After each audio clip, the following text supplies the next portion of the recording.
Selalu komplain kaki sakit, tak tahan nak jalan, tak tahan nak diri, tak tahan nak naik turun tangga, lagi susah nak solat. Korang cepat ikut video ini punya senaman. Simple, tak lari lompat. 14 hari kemudian, kaki semakin kuat. Step pertama, kaki kita ke belakang. Macam ni, angkat. So, korang boleh kira. 1, 2, 3, 4, 5, sampailah 30 kali. Okay, ini step nombor 1. Simple kan? Senang. You boleh tengok TV buat, you boleh main handphone buat. Okay, second step, kaki sebelah keluar.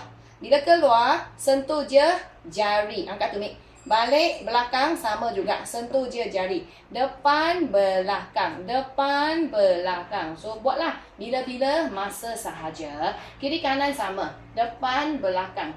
Depan, belakang. So, badan kena stable. Jangan ke depan, jangan ke belakang. Kalau korang selalu angkat kaki kan, badan tak balance, korang pegang je lah. Macam ni. Pegang dinding ke, meja ke, kerusi. So, korang boleh lebih stabilkan you punya kaki. Macam ni. Okay, ni 30 kali. Lepas tu, depan, belakang.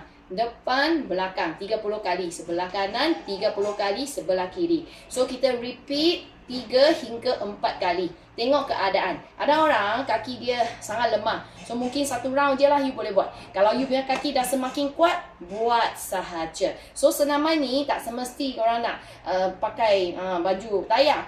Ada masa, scroll handphone, tengok TV punya time, boleh je amalkan senaman kaki bila-bila masa. Step nombor 1. Ini nombor 2, kaki kanan. Ni nombor 3, kaki kiri.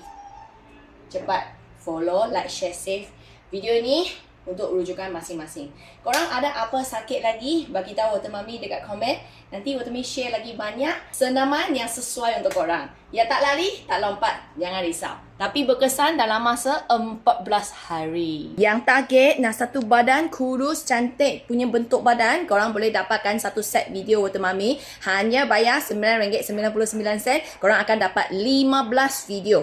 WhatsAppin nombor ini, admin biar nombor, bagi tahu you nak beli video. Nanti kita hantar satu set, iaitu satu badan punya video kasih korang. So, you ada masa, you kena buat. Sebab dah ramai kawan-kawan, semakin cantik, semakin kurus, semakin anak darah punya bentuk badan, semakin ikan duyung. So, korang yang ada berminat nak beli, contact admin sekarang.